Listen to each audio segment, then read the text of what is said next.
नमस्कार, प्रतिदिन अखबार संपादकीय ऑडियो में आपका स्वागत है। अच्छे प्रजातंत्र में संविधान को मार्गदर्शक माने दैनिक भास्कर।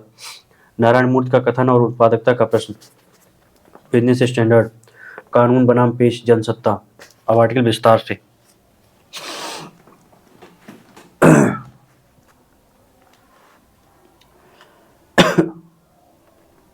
अच्छे प्रजातंत्र में संविधान को मार्गदर्शक माने दैनिक भास्कर। सीजेआई की अध्यक्षता वाली 3 सदस्यीय बेंच ने पंजाब मामले में बहुत स्पष्ट रूप से संविधान के अनुच्छेद 200 में वर्णित गवर्नरों के अधिकारों की पुनर्व्याख्या की। राज्यपाल राज्य की विभीषिका से पारित किसी भी बिल को अनिश्चित काल तक के लिए लटका नहीं सकते। बिल को यथाशीघ्र विधायिका को लौटाने के साथ ऐसा करने के कारण बताने होंगे, और अगर विधायिका से संशोधित या यथावत बिल दोबारा पारित होकर आता है तो राज्यपाल को दस्तखत करनी होंगी। इस फैसले से तमिलनाडु और केरल का मुद्दा ही नहीं, देश भर के राज्यपालों के लिए बिलों को लटकाने की स्थिति खत्म हो जाने वाली है। इन दो राज्यों की सरकारों ने जो विपक्षी दलों की हैं वे भी पर पंजाब की तरह अपने अपने राज्यपालों के खिलाफ बिल को सालों से लंबित करने का आरोप लगाते हुए कोर्ट का दरवाजा खटखटाया है। ये मामले भी इसी बेंच में विचाराधीन है। हाल के दौर में विपक्षी सरकारों के खिलाफ राज्यपालों का रवैया काफ़ी द्वंद्वात्मक रहा है। उपरोक्त 3 राज्यों के अलावा पश्चिम बंगाल, छत्तीसगढ़ और तेलंगाना में भी सरकार और महामहिम के बीच 36 का आंकड़ा है। अच्छे प्रजातंत्र के लिए हर संस्था को संविधान का अपना मार्गदर्शक मानना पड़ेगा। नारायण मूर्ति का कथन और उत्पादकता का प्रश्न। Business standard. नौशाद फोर्ब्स। लेखक फोर्ब्स मार्शल के को चेयरमैन और सीआईआई के पूर्व अध्यक्ष हैं। हाल ही में दिए गए एक साक्षात्कार में इन्फोसिस के संस्थापक नारायण मूर्ति ने सप्ताह में 70 घंटे काम करने की हिमायत दी। हमारे टीवी चैनलों ने इस विषय पर कई दिनों तक चर्चा की। ये चर्चा उन मनोरंजक कार्यक्रमों के लिए में की गई थी जिन्हें हमें खबरों के नाम पर परोसा जाता है। इसके बाद बिना किसी नतीजे के इसकी जगह दूसरी बहस ने ले ली। ये दुर्भाग्यतापूर्ण है। मूर्ति ने राष्ट्रीय उत्पादकता को लेकर एक अहम सवाल किया था। इस पर आंकड़ों और गहन विचार के साथ व्यापक बहस होनी चाहिए थी। मूर्ति ने कहा था, भारत काम की उत्पादकता के मामले में दुनिया में सबसे पिछड़े देशों में से एक है। जब तक हम अपना काम की उत्पादकता नहीं सुधारते हैं, हम उन देशों के साथ प्रतिस्पर्धा नहीं कर पाएंगे जिन्होंने अभूतपूर्व प्रगति की है। ऐसे में मेरा अनुरोध है कि हमारे युवाओं से कहना चाहिए कि यह हमारा देश है। मैं 70 घंटे काम करना चाहता हूँ। आप जानते हैं कि दूसरे विश्व युद्ध के बाद जर्मनी और जापान के लोगों ने एकदम यही किया।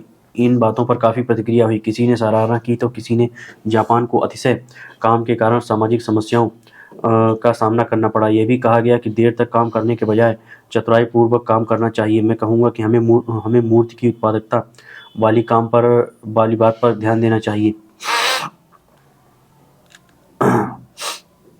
उनकी टिप्पणी का जवाब देते हुए जैस्मीन निहलानी और विघ्नेश राधाकृष्णन ने द हिंदू के एक लेख लिखकर बिल्कुल ऐसा ही किया। उन्होंने संकेत दिया कि आज एक औसत भारतीय काम के दौरान जर्मन या जापानी व्यक्ति की तुलना में अधिक समय बिताता है। उन्होंने ये भी कहा कि राष्ट्रीय उत्पादकता की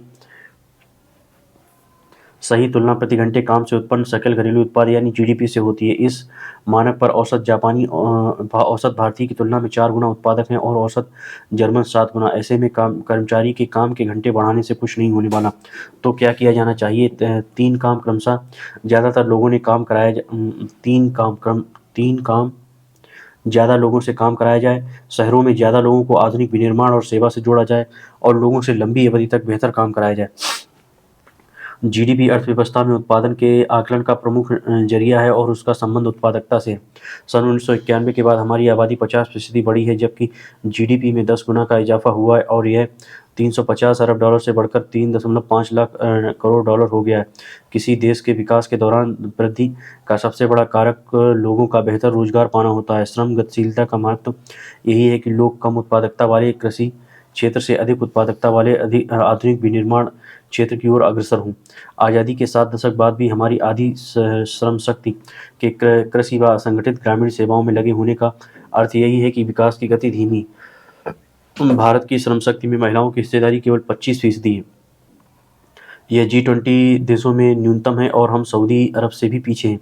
अंतर्राष्ट्रीय मुद्रा कोष का अनुमान है कि अगर महिलाओं की श्रम शक्ति भागीदारी 50% के वैश्विक औसत के करीब हो जाए तो यह देश के रूप में हमारी समृद्धि 1/3 बढ़ जाएगी। अगर हम महिलाओं की भागीदारी को पुरुषों के 76% के स्तर तक ला सकते हैं तो हम एक देश के रूप में 60% अमीर हो जाएंगे। अश्विनी देशपांडे और रोहिणी पांडे जैसे शीर्ष अर्थशास्त्री बताते हैं कि ये भागीदारी बढ़ाने के लिए रोजगारों को महिलाओं के अनुकूल बनाना होगा। उन्हें घर के आसपास काम के अवसर देने होंगे, कार्यस्थलों पर झूला घर बनाने होंगे और बच्चों के जन्म के समय कामकाज को लचीला बनाना होगा। अभिजीत बनर्जी और एस्टर डेफलो का संकेत है कि शिक्षित युवा भारतीयों खासकर पुरुषों को उपयुक्त रोजगार के लिए वर्षों इंतजार करना होता है। वे दिखाते हैं कि 20 से 30 की आयु के सभी भारतीय पुरुषों में से एक चौथाई ऐसे युवा काम नहीं कर रहे थे जिनकी शिक्षा पूरी किए 1 दशक हो चुका था। उन्होंने अपने अध्ययन से बताया कि रोजगार की कमी नहीं है, लेकिन ऐसे रोजगार नहीं है जो युवा पुरुष चाहते हैं। यह मानव संसाधन की बर्बादी है और कम सरकारी नौकरियों ने इसमें और इजाफा किया है। आपको 2018 का वाकया याद होगा जब रेलवे की 90,000 नौकरियों के लिए 2.4 करोड़ लोगों ने आवेदन किया था। युवा वर्ष तक सरकारी नौकरी के लिए प्रयासरत रहते हैं, आखिर उम्र दराज हो जाने पर वे जो काम मिल जाता है वही करने लगते हैं।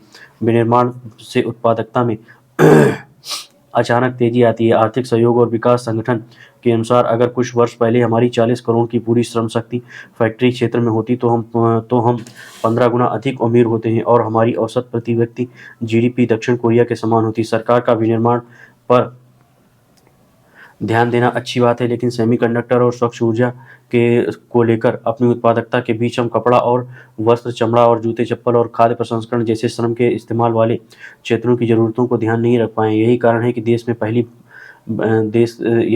देश में बड़ी कपड़ा फैक्ट्री भी 3,000 से 5,000 लोगों को रोजगार देती है, जबकि पड़ोसी बांग्लादेश में यह आंकड़ा 30,000 से 50,000 है।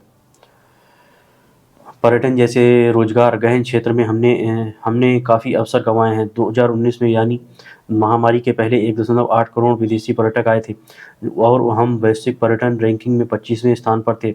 हमें नंबर 1 फ्रांस के बराबर पहुंचने के लिए पर्यावरण को 5 गुना बढ़ाना होगा। फ्रांस में सालाना 9 करोड़ पर्यटक आते हैं। ध्यान रहे, फ्रांस की आबादी हमारे 20वें हिस्से के बराबर है।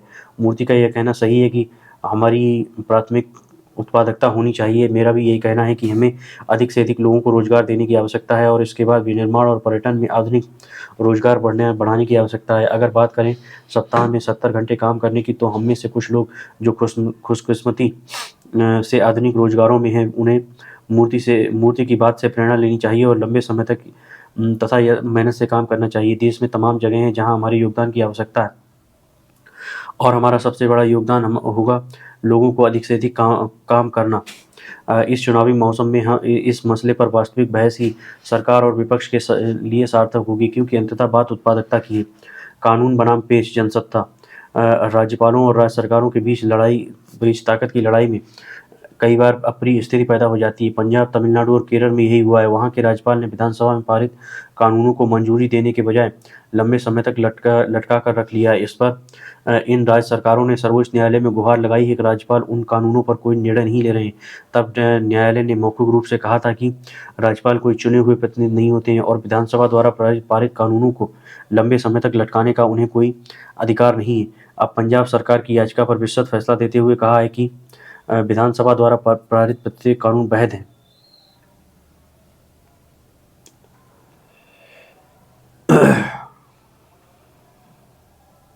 दरअसल पंजाब सरकार ने विधानसभा का विशेष सत्र बुलाकर 4 कानून पारित किए थे, जिन्हें मंजूरी के लिए राज्यपाल के पास भेजा गया था, मगर उन्होंने इस तर्क के साथ उन्हें दबाकर रख लिया कि सरकार द्वारा बुलाया गया विशेष सत्र असंवैधानिक है। सर्वोच्च न्यायालय ने उस सत्र को उचित ठहराया। इस तरह उसमें पारित कानून स्वतः संवैधानिक साबित हो गए। अब राज्यपाल के पास उन कानूनों पर कार्रवाई के अलावा और कोई रास्ता नहीं बचा है। विधानसभा द्वारा पारित कानूनों पर मंजूरी देने या न देने संबंधी राज्यपाल के अधिकार सीमित हैं। वे उन कानूनों को विचार के लिए राष्ट्रपति के पास भेज सकते हैं या कानूनी सलाह के लिए कुछ समय तक रोक कर रख सकते हैं। अगर वे उन्हें अस्वीकृत करते हैं या फिर से वही कानून विधानसभा दोबारा पारित कर देती है, तो राज्यपाल के पास उन्हें मंजूर करने के अलावा कोई दूसरा विकल्प नहीं बचता है। मगर न केवल पंजाब बल्कि तमिलनाडु और केरल के राज्यपालों ने भी कानूनों को दबाकर रखे रहने का तरीका अपनाया। तमिलनाडु के मामले में तो पिछली सुनवाई के वक्त सर्वोच्च न्यायालय ने यहाँ तक पूछ लिया था कि राज्यपाल 3 सालों तक क्या कर रहे थे। हालांकि उसके बाद राज्यपाल ने मंजूरी के लिए लंबित पड़े कानूनों को नामंजूर कर दिया था और सरकार ने उन्हें दोबारा पारित करने की तैयारी कर ली मिली थी। दरअसल इन तीनों राज्यों ने पारित कानूनों में एक कानून यह भी पारित किया था कि विश्वविद्यालय के कुलाधिपति राज्यपाल न होकर मुख्यमंत्री होंगे। यह कानून राज्यपालों को अधिक नागवार गुजरा था। हालांकि इन तीन राज्यों के अलावा राज्यपाल और पश्चिम बंगाल सरकार ने भी इसी प्रकृति का कानून तैयार किया था, जिसे लेकर सरकार और राज्यपाल के बीच तनातनी का माहौल बना रहा। तीन राज्य सरकारों को सर्वोच्च न्यायालय ने अपने अधिकारों की गुहार के बाद एक बार फिर से यह तथ्य रेखांकित किया हुआ है कि राज्यपाल राजनीतिक मंशा से काम करेंगे तो ऐसी टकराव की परिस्थितियां पैदा होती रहेंगी। छिपी बात नहीं है कि जिन राज्यों में केंद्र में विपक्षी दलों की सरकारें हैं, वहां राज्यपाल और राज्य सरकार के बीच ऐसा तनावपूर्ण माहौल अक्सर बनता रहता है। दिल्ली सरकार के मामले में भी अदालत ने कहा था कि उपराज्यपाल को चुनी हुई सरकार के फैसलों में हस्तक्षेप का अधिकार नहीं। उसके बाद केंद्र सरकार ने अध्यादेश जारी कर और फिर कानून बनाकर राज्यपाल को चुनी हुई सरकार से ऊपर अधिकार प्रदान कर दिया था। पंजाब सरकार बनाम राज्यपाल के मामले में सर्वोच्च न्यायालय ने एक तरह से सभी राज्यपालों को संदेश दिया है कि वे चुनी हुई प्रतिनिधि की तरह नहीं, संवैधानिक पदाधिकारी की तरह व्यवहार करें। धन्यवाद।